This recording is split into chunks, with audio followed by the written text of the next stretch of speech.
جس وقت افغانستان کے بارڈر کھلے ہوئے تھے اور وزیرستان بھی ایکٹیو تھا، اس وقت ان کا کوئی کیمپ نہیں ہوا تھا، کسی جہادی تنظیم کے ساتھ ان کا کیمپ نہیں تھا، ان کا سیپریٹ کیمپ ہوا کرتا تھا. تو اس وقت جہادی تنظیمیں پاکستان کے اندر سیکٹیرین ٹیررزم میں انوالو نہیں تھی.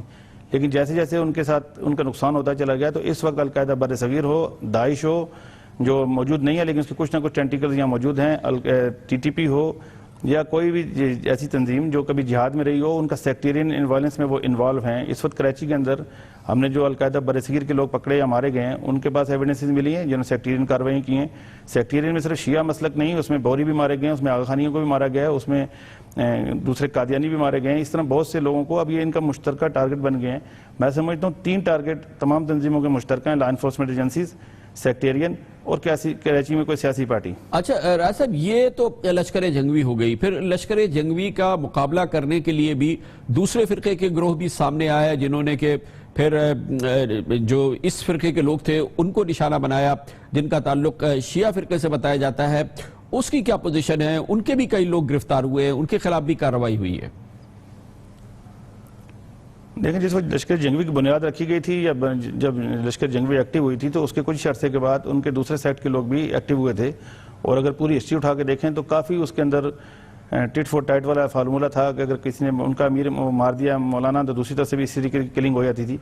تو وہ بڑھتے بڑھتے باقی جگہوں سے کم ہو گئی، لیکن کراچی میں وہ کافی عرصے تک چلتا رہا سلسلہ، جس میں ایڈوکیٹس بھی مارے گئے، اس کے اندر علماء بھی مارے گئے، اس میں اسکالرز بھی مارے گئے، اس میں ڈاکٹرز کی بھی کلنگ ہوئی بے انتہا. تو اگر آپ فگر اٹھا کے دیکھیں گے تو ایسی لگتا ہے جیسے اگر ایک طرف سے ایکشن ہوا تو اس کا ری ایکشن ہے. لیکن جب بھی ہم نے انٹروگیٹ کیا ان کو تو ہمیں یہی محسوس ہوا کہ اگر ایک گروپ ایکٹیو ہے تو دوسرا اس وقت خاموش ہوتا ہے، جب دوسرا ایکٹیو ہوتا ہے تو ایک خاموش ہوتا ہے. یہ میں سمجھتا ہوں کہ ابھی تک ٹٹ فور ٹیٹ کا فارمولہ ہے، اور دوسرا گروپ بھی کراچی میں بالکل موجود ہے، اور جب ان کو موقع ملتا ہے وہ بھی اپنی سکورنگ برابر کرنے کی کوشش کرتے ہیں. بہت بہت شکریہ جناب راجہ عمر خطاب ہمارے ساتھ. خبر سے بریک اور اس کے بعد ذکر کریں گے آج خوب کھلواڑ ہوا ہے پاکستان کے چوٹی کے پارلیمنٹیرینز کے ساتھ، چاہے سینٹ کے چیئرمین ہو، چاہے قومی اسمبلی کے اسپیکر ہو.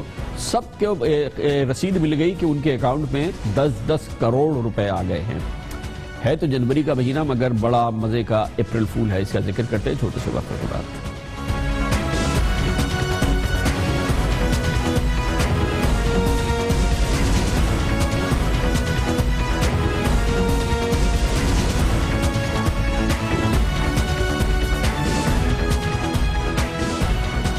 Welcome back. آپ خود اندازہ لگا سکتے ہیں کہ کیا حال ہوا ہوگا یا کیا ان پر گزری ہوگی جب پاکستان کے چوٹی کے پارلیمنٹیرینز، جن میں چیئرمین سینٹ جناب رضا ربانی، اسپیکر قومی اسمبلی ایاز صادق، قائد حزب اختلاف سید قرشی شاہ، جمعیت علماء اسلام کے سربراہ مولانا فضل الرحمان اور جناب سینیٹر اعتزاز احسن کے پاس رسیدیں آئیں، اور وہ رسیدیں یہ تھی کہ ان کے بینک اکاؤنٹس میں 10 کروڑ روپے جمع کر دیے گئے ہیں. اب ان 10 کروڑ روپے کے عوض ان کو ماہانہ 5% منافع ملے گا، اور ایک مدت ختم ہونے کے بعد یعنی 1 سال کے بعد وہ اپنے 10 کروڑ روپے واپس لے جا سکتے ہیں.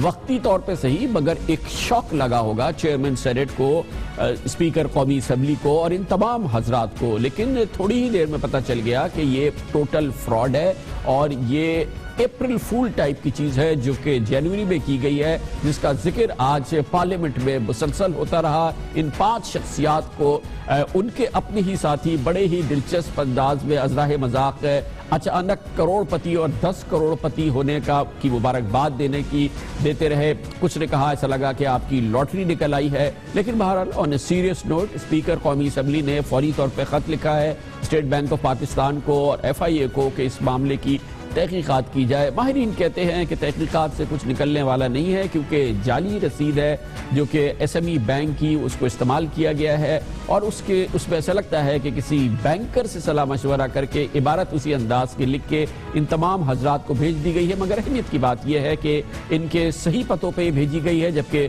سینٹ چیئرمین جناب رضا ربانی کے تو کراچی کی رہائش گاہ کے پتے پر ان کو رسید ملی ہے، جس میں ان کو بتایا گیا تھا کہ ان کے 10 کروڑ روپے جمع ہو گئے ہیں. 10 کروڑ چند لمحوں کے لیے. آج پاکستان کے چوٹی کے پارلیمنٹیرینز کے حوالے سے پارلیمنٹ میں سلسلے میں آج کیا ہوتا رہا ہے یہ ہم پوچھیں گے، اور اس کے لیے اسلام آباد میں ہمارے ساتھ موجود ہیں ہمارے سینئر کورسپونڈنٹ عیسیٰ نقوی. بہت بہت شکریہ نقوی صاحب. کیا آج ماحول رہا پارلیمنٹ میں اس حوالے سے؟ کیسے یہ بات شروع ہوئی اور پھر کیسے آتی گئی؟ مجھے لگتا ہے کہ سب سے پہلے سید قرشی شاہ نے یہ رسید دکھائی کہ ان کے ساتھ کچھ ہو گیا ہے. بالکل خاصی چیم گوئیاں رہی پارلیمنٹ میں. آج خورشید شاہ صاحب نے اپنے چیمبر میں جو ہے اس بات کا انکشاف کیا کہ ان کو اس قسم کی ایک رسید ملی ہے جس میں یہ کہا گیا ہے کہ 10 کروڑ روپے ان کے نام سے جو ہے وہ ایس ایم ای بینک میں موجود ہیں. اس کے فوراً بعد جب سینٹ کا اجلاس شروع ہوا تو چیئرمین سینٹ رضا ربانی نے انکشاف کیا کہ ان کے ساتھ بھی کوئی اس قسم کا واقعہ پیش آیا اور ان کی کراچی کی رہائش گاہ کے جو پتہ ہے اس کے اوپر یہ رسید جو ہے وہ موصول ہوئی ہے. ایف آئی اے کے کو جو ہے وہ یہ سپرد کر دیا گیا معاملہ. کوئی خاص پیٹرن نظر نہیں آتا کہ جیسے صرف اپوزیشن کو یا صرف حکومت کو دیا گیا ہو. پیپلز پارٹی اور نون لیگ اگر کوئی واحد پیٹرن ہے اس میں وہ پیپلز پارٹی اور نون لیگ کے رہنما ہیں ابھی تک جو سامنے آئے ہیں جن کو یہ اس قسم کی رسیدیں موصول ہوئی ہیں. اس میں تحریک انصاف کا یا اس میں متحدہ قومی موومنٹ کا یا کسی اور جماعت کا جو ہے وہ قابل ذکر رہنما جو ہے وہ ابھی تک سامنے نہیں آیا جس کے پاس یہ پتہ چل گیا ہے کہ یہ رسید تمام لوگوں کو اسی ایس ایم ای بینک کے حوالے سے بھیجی گئی ہیں یا مختلف حضرات کو مختلف رسیدیں دی گئی؟ کیونکہ خورشید شاہ صاحب نے اپنی رسید جاری کر دی, کیا باقی حضرات نے بھی اپنی رسیدیں جاری کی ہیں جو کہ ان کو ملی ہیں؟ دیکھیے سب نے اپنی رسیدیں تو جاری نہیں کی لیکن رضا ربانی نے اپنی رسید کا ذکر بھی کیا. انہوں نے بتایا کہ 23 دسمبر کو وہی بینک ہے, وہی تاریخ ہے اور وہی مقام ہے جہاں سے غالباً یہ پوسٹ کی گئی ہیں. ظاہر ہے یقیناً ان تمام رہنماؤں کے جو پتے ہیں ایڈریسز ہیں وہ ویب سائٹس پر اویلیبل ہوتے ہیں پارلیمنٹ کی, تو غالباً جس نے بھی یہ کام کیا ہے وہاں سے پتے اٹھا کر جو ہے وہ ارسال کی گئی ہیں. تمام رسیدوں کا تو یقیناً ایف آئی اے جب اس معاملے کی جانچ کرے گی تو حتمی طور پر کچھ کہا جا سکے گا. البتہ یہ طے ہے کہ جو 2 رسیدیں ہیں وہ ایک ہی دن 23 تاریخ کی ٹرانزیکشن 23 دسمبر 2016 کی ٹرانزیکشن کو شو کر رہی ہیں. جی, اور یہ بات سب نے چیک کری, فضل الرحمان صاحب نے, اعتزاز احسن صاحب نے اور جناب رضا ربانی نے اور ایاز صادق نے اور خورشید شاہ نے کہ کوئی ٹرانزیکشن ایکچول ان کے اکاؤنٹ میں نہیں ہوئی ہے. اس حوالے سے ہم نے دیکھا کہ براہ راست کوئی تبصرہ مولانا فضل الرحمان کا سامنے نہیں آیا اور شاید اعتزاز احسن صاحب نے بھی اس پہ براہ راست کوئی بات چیت نہیں کی ہے یا کی ہے؟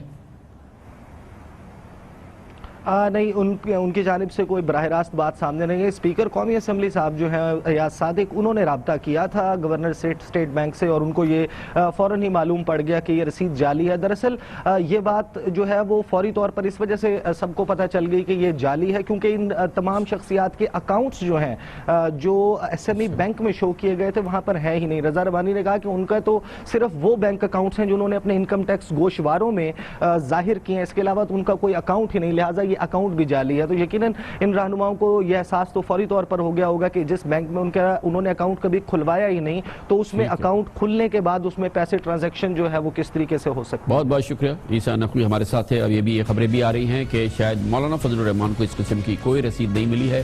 اس حوالے سے جو خبریں ہیں وہ درست نہیں ہیں. خبر سے بریک اور اس کے بعد ہم ذکر کرتے ہیں ایک سکینڈل ہے جس میں اشتہارات بانٹے گئے ہیں. جی ہاں, حکومت سندھ نے 5 ارب روپے کے اشتہارات بانٹے. سابق وزیر اطلاعات شرجیل میمن اس کے مرکز پہ ہیں اور انہی کے سیکرٹری اطلاعات اس کے مرکزی ملزم ہیں. اس حوالے سے کئی اہم پیش رفت ہوئی ہے, اس کی بات کرتے ہیں چھوٹے سے وقفے کے بعد.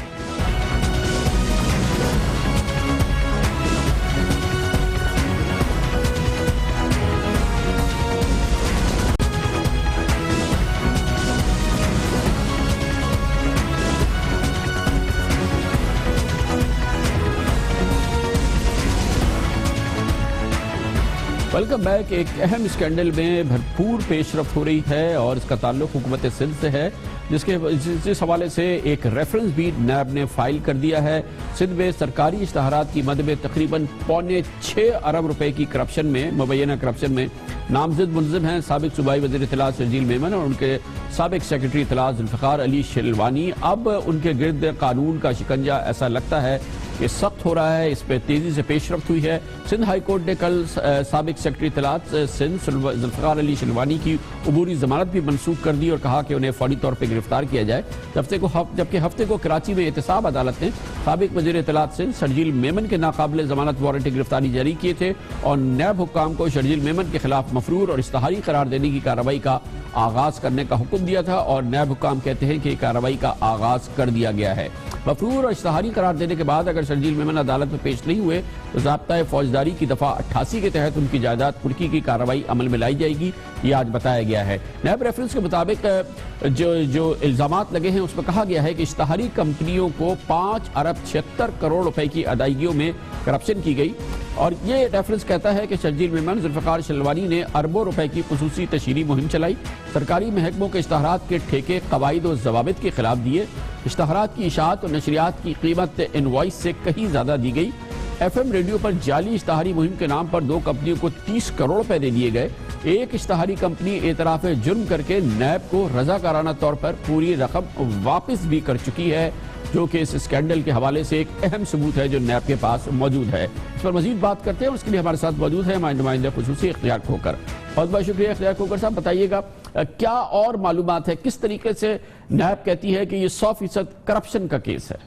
جی کامران صاحب، اس میں سب سے بڑی اہم جو معاملہ ہے وہ یہ ہے کہ میڈیا کے جو چینلز سے جو انوائسز جو بل لیے گئے ہیں وہ رقم الگ ہے، اور جو محکمہ اطلاعات سے اشتہارات کی مد میں رقم لی گئی ہیں وہ مختلف ہیں، وہ اس سے کئی گنا زیادہ ہیں۔ جو الزام، سب سے بڑا الزام یہ ہے، تو اس معاملے میں جو میڈیا چینلز کے جو مالکان ہیں یا ان کے جو گواہی ہے وہ بہت اہم ہوگی، تو وہ ثبوت کافی نیب نے حاصل کر لیے ہیں۔ ایک سب سے بڑا یہ ایک ایشو ہے کہ کس طرح وہ، اس کے علاوہ دوسرا اس میں معاملہ یہ ہے کہ جتنی یہ ٹھیکیدار کمپنیاں ہیں ان کی جو پری کوالیفیکیشن ہوئی تھی اس میں بھی جو ہے وہ جو روٹس ہے، قواعد و ضوابط ہے وہ پورے نہیں اترے گئے، اور سب سے بڑا اہم ثبوت وہ ہے جو انہوں نے وی آر کر کے اعتراف جرم کر لیا ہے کمپنی نے، اور کہا ہے کہ جی ایک بہت بڑا فراڈ ہم نے کیا ایف ایم ریڈیو کی اشتہاری مہم میں۔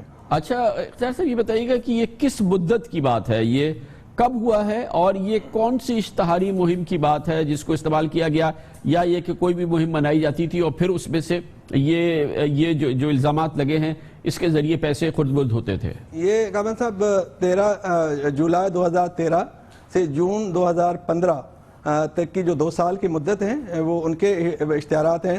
یہ اسپیشل اشتہاری مہمیں بنائی جاتی تھیں مختلف ایونٹس کو کریٹ کر کے اور مختلف محکموں کے نام سے، اور بڑی بات ہے کہ اکثر محکموں کو یہ پتہ بھی نہیں ہوتا تھا کہ ان کے نام پہ کوئی مہم بنائی جا رہی ہے۔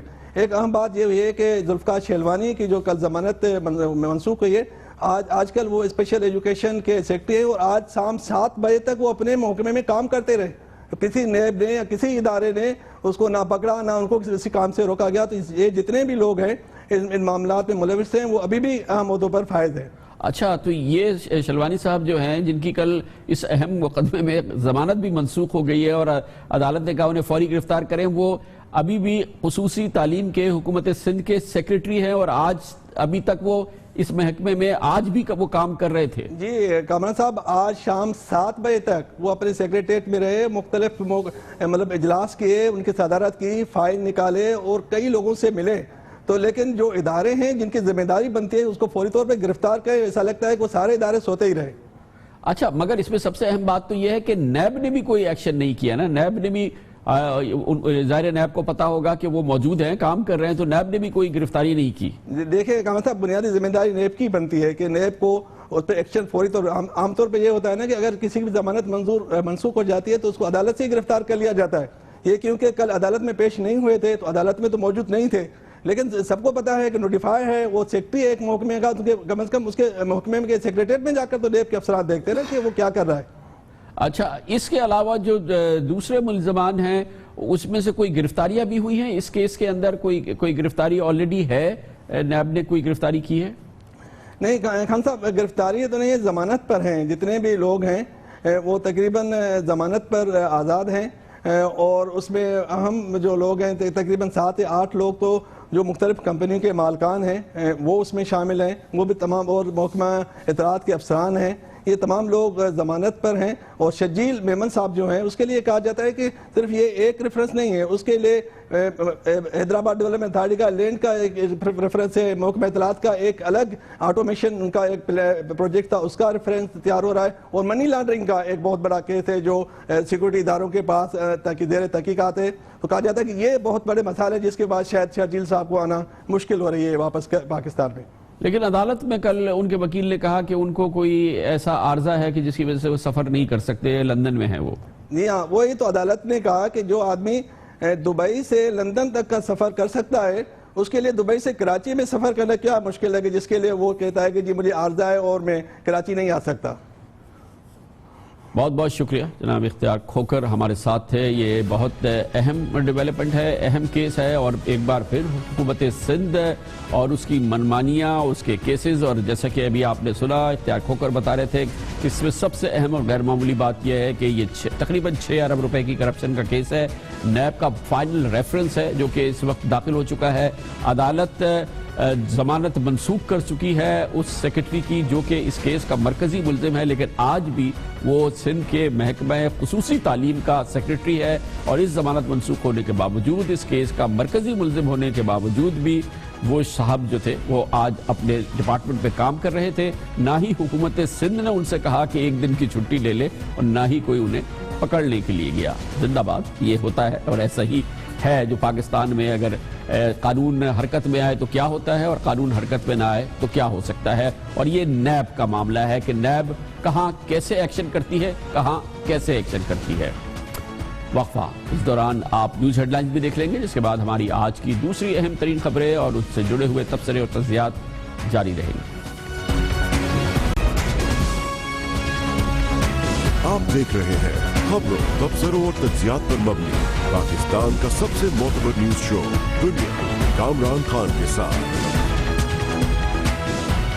Welcome back. کل کے پروگرام میں ہم نے تفصیل سے آپ کو بتایا تھا کہ پنجاب کی حکومت کس طرح سے لاہور کو پریفر کرتی ہے ہر معاملے میں, اور خاص طور پہ جب پروجیکٹس کی بات ہو اور پروجیکٹس پہ ڈسبرسمنٹ کی بات ہو, خرچے کی بات ہو, تو لاہور ایک طرف ہے اور پورا پنجاب دوسری طرف ہے.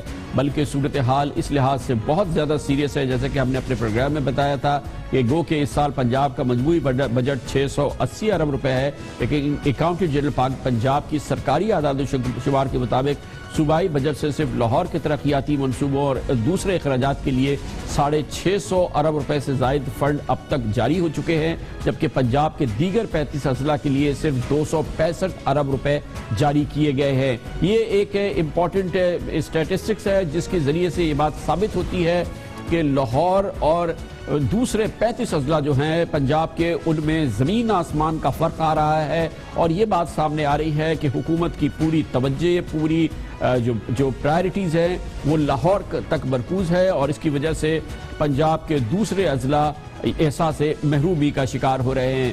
ہمارے اس سیگمنٹ کے بعد کل کے پروگرام میں جناب رانا ثناء اللہ تشریف لائے تھے, اور آئے تو کسی اور موضوع کے لیے تھے, لیکن انہوں نے ہمارے اس سیگمنٹ کو کنٹیسٹ کیا تھا. اس کے بارے میں انہوں نے اپنی معلومات دی تھی. انہوں نے کہا تھا کہ یہ غلط بات ہے, یہ جھوٹ بات ہے, اور اس حوالے سے ہماری ان سے کافی کل گفتگو بھی ہوئی تھی. لیکن آج ہم اس ٹاپک کو مزید آگے بڑھاتے ہیں آپ کے لیے, آپ کو دکھانے کے لیے کہ ہم یہ بات کیوں کر رہے تھے اور اس کی بنیاد کیا ہے. اور جب ہم کہتے ہیں سرکاری اعداد و شمار اور سرکاری رپورٹ تو وہ ہے کیا.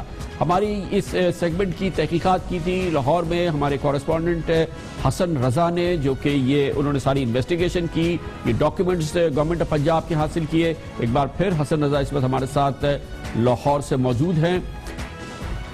حسن یہ بتائیے گا کہ کل ہماری اس میں بڑی بات ہوئی ہے, یہ جو ہم نے ڈاکیومنٹ دکھائی ہے, ہم نے جو فگرز دیے ہیں کہ پنجاب کو پریفرنس مل رہی ہے, دوسرے 35 اضلاع کا دور دور تک تعلق نہیں ہے, بجٹ میں سے 600 ارب روپے پنجاب کو ڈسبرس کیے گئے ہیں, 260 ارب روپے دوسرے اضلاع کو ڈسبرس کیے گئے ہیں, بہت بڑا فرق ہے. یہ اس کی بنیاد کیا تھی, یہ ڈاکیومنٹ کیا تھی, یہ فگرز کیا ہے, اور کیوں ہم کہتے ہیں کہ یہ 100% آفیشل ہے. جی بالکل, پنجاب کا جو کل بجٹ ہے وہ 1680 ارب روپے ہے, اور یہ جو پنجاب کا بجٹ ہے یہ مجموعی طور پر جو ہے ہم نے رپورٹ میں اس کا ذکر کیا کہ مجموعی طور پر 938 ارب روپے جو ہیں اب تک جاری ہو چکے. اور یہ آڈیٹر جنرل پنجاب کی رپورٹ ہے, یہ میں آپ کو دکھا سکتا ہوں. اس رپورٹ میں جو ہے تمام اعداد و شمار درج ہیں, اور یہ رپورٹ آڈیٹر جنرل پنجاب کی جانب سے سیکرٹری خزانہ, چیف سیکرٹری پنجاب اور وزیر اعلیٰ سیکریٹریٹ بھی بھجوائی جاتی ہیں.